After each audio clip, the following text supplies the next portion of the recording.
Today's video, we're going to talk about my $10 backpacking stove.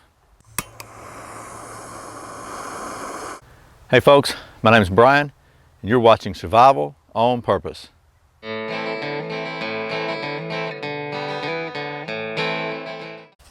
Okay folks, well thanks for joining me again here, Survival on Purpose. Today I want to talk about a little backpacking stove I just bought for $10 off of Amazon. And the way this came about was kids were working on a cooking merit badge for Boy Scouts.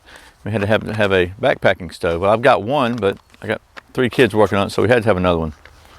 But I didn't want to spend a lot of money, and I happened to be looking on Amazon, found one for 10 bucks.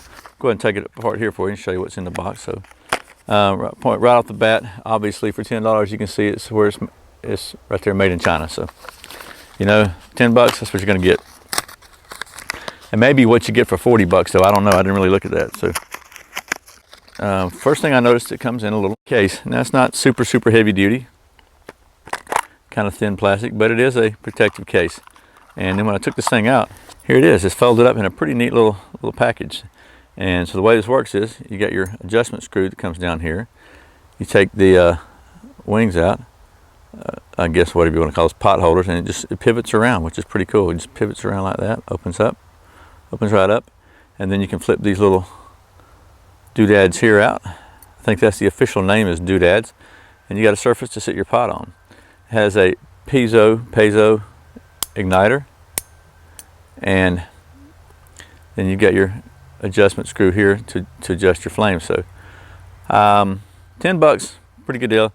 So I just thought we would see how well this thing actually boils some water. So I'm going to readjust the camera and put it down and do a boil test. Try to boil 2 cups of water, 2 cups of water, and see how it works. Okay, so the first thing I want to do is screw. And I've got just a little, I think it's a isobutane propane fuel mix. It's a standard little fuel canister. This happens to be a Jetboil. You can buy these in any brand names though. You can buy them at Walmart or REI or any outdoor store. It's a pretty standard thread, and this thing screws right on. And it's got a knurled knob at the bottom. I was suggesting a $10 stove. You don't put a lot of pressure on this stuff up here, so we're going to hold it by the knurled knob and screw it on. You really shouldn't hear any gas escape when you screw it on. You can check the operation to see. You can hear it coming on. All right, so next thing I want to do, and I brought my striker, but I forgot this thing's got a piezo ignition, so we're going to try that first and see how this works. We'll turn it on a little bit, do the clicker. There it goes. Pretty good. So let's get some water out and see how well this thing boils. I've got my Pathfinder canteen cook set. So get that out of here. We'll put a couple of cups of water in here and see how long it takes to come to a boil. It looks like it'd be pretty stable up there, so fill this thing up with water.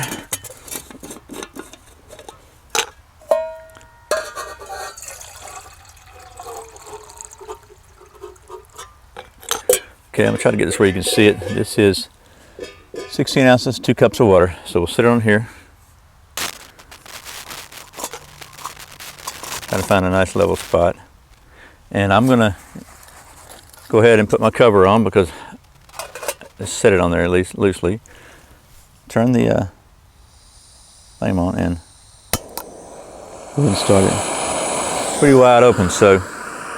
And I want to show you, we started, be a few seconds off here on the stopwatch, but that'll be okay.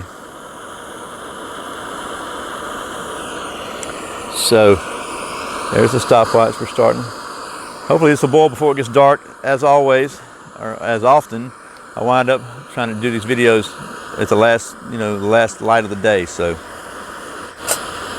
we'll let this thing boil. When it starts boiling, show you the timer.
Okay, well that's my $10 stove here.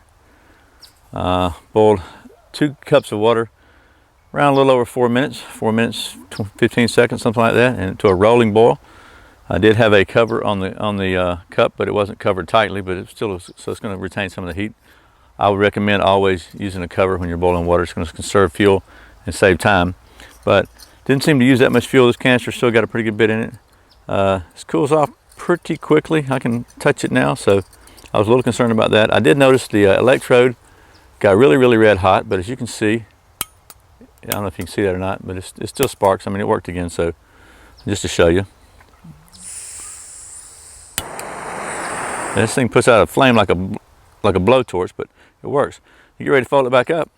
What's cool is you just take this thing and let me show you. Just twist around all the way around like this. Goes up together. You fold those back in. Your